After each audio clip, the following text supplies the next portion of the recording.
Propiedades únicas del plástico. A escala micro y nano, las partículas de plástico adquieren nuevas propiedades físico-químicas. Pueden retener la carga superficial durante períodos más largos e interactuar con campos electrostáticos y otras moléculas. En este sentido, los micro y nanoplásticos pueden compararse a un electorado. Material que acumula electricidad estática y la retiene durante un tiempo prolongado. Además, las partículas de plástico no solo retienen una carga electrostática, sino que también pueden recargarla. Esto ocurre por el efecto triboeléctrico, es decir, cuando el plástico entra en contacto o roza con otras superficies, incluidos tejidos, células y líquidos. En otras palabras, las partículas de plástico pueden recargarse a sí mismas, restaurando su carga electrostática una y otra vez. Comprender en qué se diferencian las propiedades del plástico de las de otros materiales. Realizamos un sencillo experimento. Aquí, dentro de vasos de plástico transparentes, suspendimos varios objetos de distintos materiales. Una aguja de metal, una cerilla de madera, un alambre de cobre y una tira de magnesio. Ahora, mientras estos objetos permanecen inmóviles, cuando una varilla de plástico se acercó, todo cambió radicalmente cuando frotamos la varilla de plástico contra una lana. Es decir, todo el objeto suspendido comienza a oscilar y se desplaza hacia una varilla. ¿Qué ha provocado esta reacción? La respuesta está en la carga electrostática que se forma en la superficie de plástico. Por ejemplo, una varilla de madera, a diferencia del plástico, no puede soportar tal carga. Incluso después de frotarlo con lana, el material no se movía. Lo mismo ocurrió con las tijeras metálicas, que no mostraron ningún efecto hasta que el material tocó un imán. Solo entonces respondió la aguja metálica. Así pues, este experimento muestra claramente cómo los materiales responden de forma diferente a los campos eléctricos y magnéticos. Ahora bien, el plástico destaca entre otros materiales porque no solo puede acumularse, sino que también retienen la carga electrostática durante un periodo prolongado. Esto es distinto de la madera, que disipa rápidamente la carga debido a su contenido de humedad. Y por lo tanto tiene poco efecto sobre otros objetos cercanos. Es un material de selección de colorantes. En cambio, los metales no mantienen la carga al redistribuirse rápidamente por su superficie. Son directores de orquesta. Los magnus, por su parte, crean campos magnéticos no eléctricos, y no pueden atraer objetos eléctricamente neutros del mismo modo que un plástico cargado. Esto es lo que hace que los plásticos cargados electrostáticamente sean tan peligrosos. Es una fuerza invisible capaz de cambiar todo a su alrededor. Una vez cargado, el plástico puede atraer incluso partículas neutras, perturbando muchos procesos físicos naturales. Y como los plásticos se descomponen en pequeños fragmentos, micro y nanoplásticos, no pierde sus propiedades. De hecho, el impacto del plástico sobre el medio ambiente y los organismos vivos no hace sino intensificarse. A medida que las partículas se hacen más pequeñas. Es la carga que hace que el plástico sea especialmente peligroso para toda la vida en nuestro planeta. Por lo tanto, el plástico no puede considerarse un residuo pasivo. Es un material activo, cargado eléctricamente, capaz de interactuar con casi todas las sustancias de la Tierra, desde las partículas atmosféricas hasta las células vivas. Cuanto más pequeña es la partícula de plástico, más activa se vuelve y más peligroso es su impacto.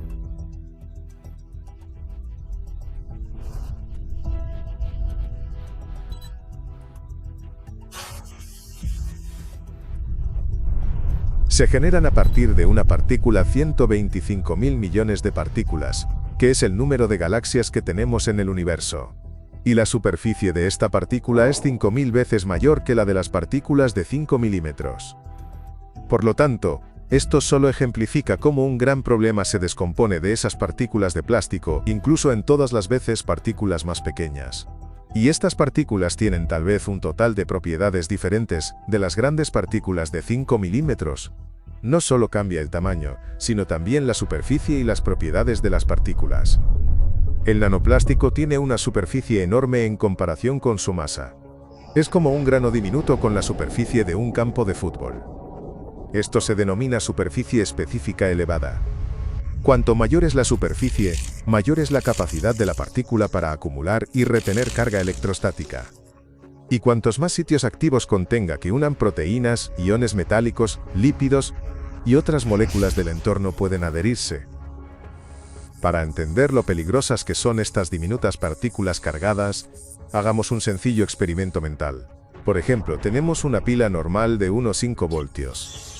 Si lo dividimos en 125.000 millones de pilas diminutas, y supongamos que cada uno de ellos sigue teniendo la misma potencia de salida de unos 5 voltios, su potencia agregada equivaldría a 187.500 millones de voltios.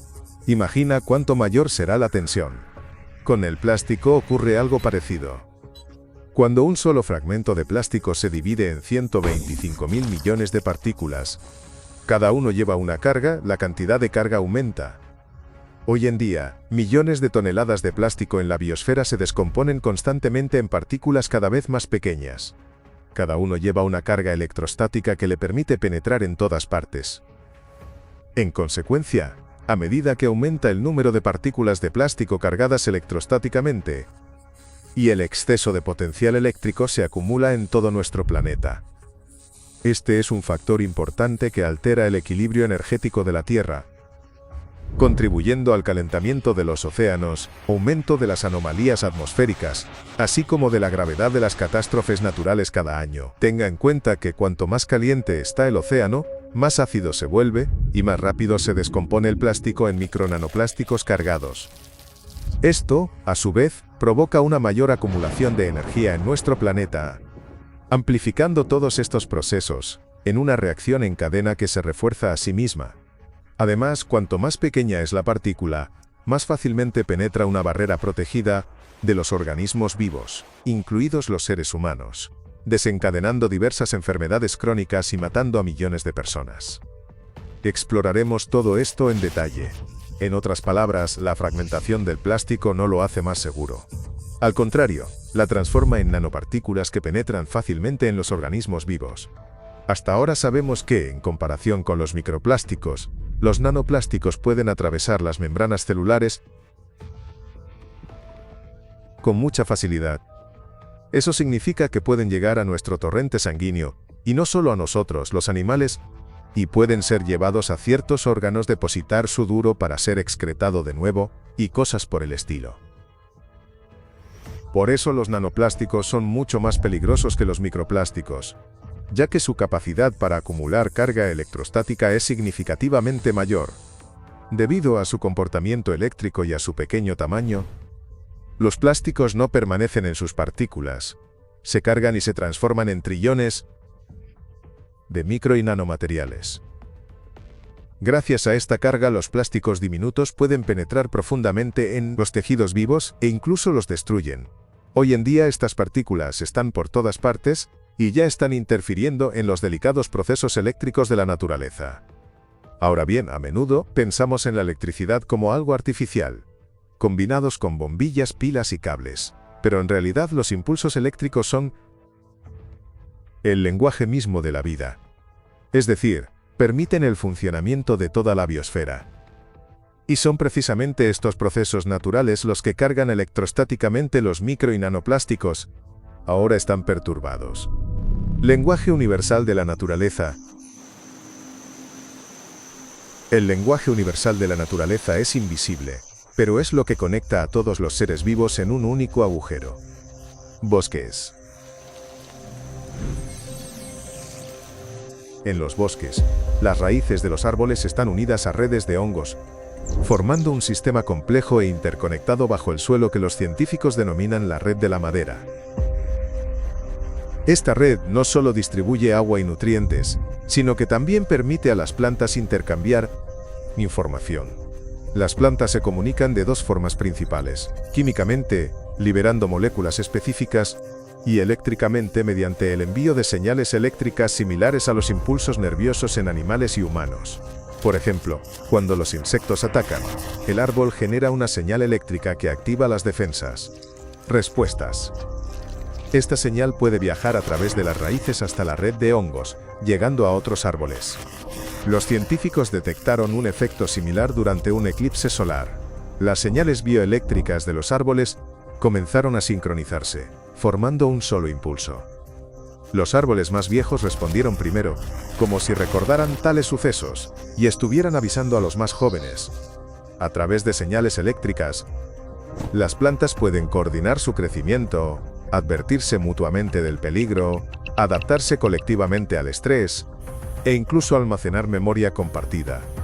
Es precisamente este sistema finamente sintonizado el que ahora está siendo perturbado por microplásticos y nanoplásticos. Hoy en día, los bosques se han convertido en vastos depósitos de microplásticos. Las investigaciones demuestran que los bosques capturan microplásticos de la atmósfera.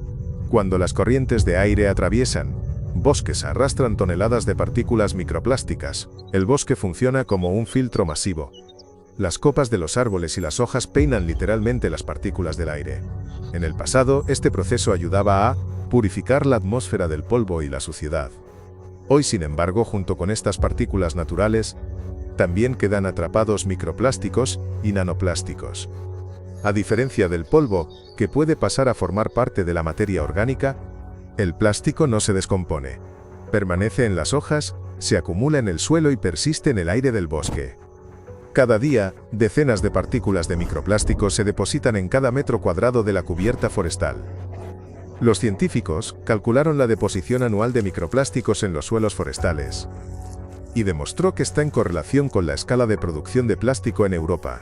Suponiendo que la lluvia atmosférica sea la fuente principal, concluyeron que aproximadamente 400.000 partículas microplásticas por metro cuadrado podrían acumularse en suelo forestal durante un periodo de 70 años. Las partículas cargadas distorsionan las señales bioeléctricas y privan a los bosques de su capacidad de adaptación y supervivencia. Las nanopartículas cargadas negativamente penetran más fácilmente en las raíces de las plantas, alterando la absorción de nutrientes. Como resultado, el crecimiento se ralentiza y la formación de raíces se ve afectada. Además, las micro y nanopartículas de plástico cargadas electrostáticamente se adhieren a hojas y penetran en las células de las plantas, perjudicando la fotosíntesis. Dañan los cloroplastos, los centros energéticos de las plantas, células, el análogo de las mitocondrias en células animales y humanas. La exposición prolongada a micro-KT nanoplásticos reduce la capacidad de las plantas para producir oxígeno.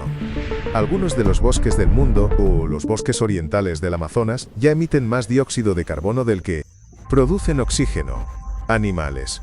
Los microplásticos y nanoplásticos pueden penetrar en el cerebro de los animales. Las partículas de plástico cargadas electrostáticamente dañan las células cerebrales e interrumpen la transmisión de careidas, impulsos nerviosos. Esto provoca disfunciones en el sistema nervioso, desde visión reducida, audición, la coordinación motora. Como resultado, los animales tienen dificultades para desplazarse, encontrar comida, evitar el peligro y comunicarse entre sí. Y todo ello reduce enormemente sus posibilidades de supervivencia. Estos efectos reflejan los primeros signos de las enfermedades neurodegenerativas en humanos. Según el Fondo Mundial para la Naturaleza, en los últimos 50 años, la población mundial de quexi, animales salvajes, ha disminuido casi un 70%. La gente ni siquiera puede proteger a aquellos de los que se ha responsabilizado. Los animales domésticos también se intoxican con microplásticos y nanoplásticos. Los alimentos para mascotas contienen PET, el mismo plástico que se utiliza para fabricar botellas. Además, se han encontrado partículas microplásticas en los tejidos de perros y gatos. Los científicos analizan muestras de tejido de 49 animales, 24 gatos y 25 perros que habían muerto de muerte natural. Y descubrieron que más del 70% de ellos tenían microplásticos presentes en múltiples órganos.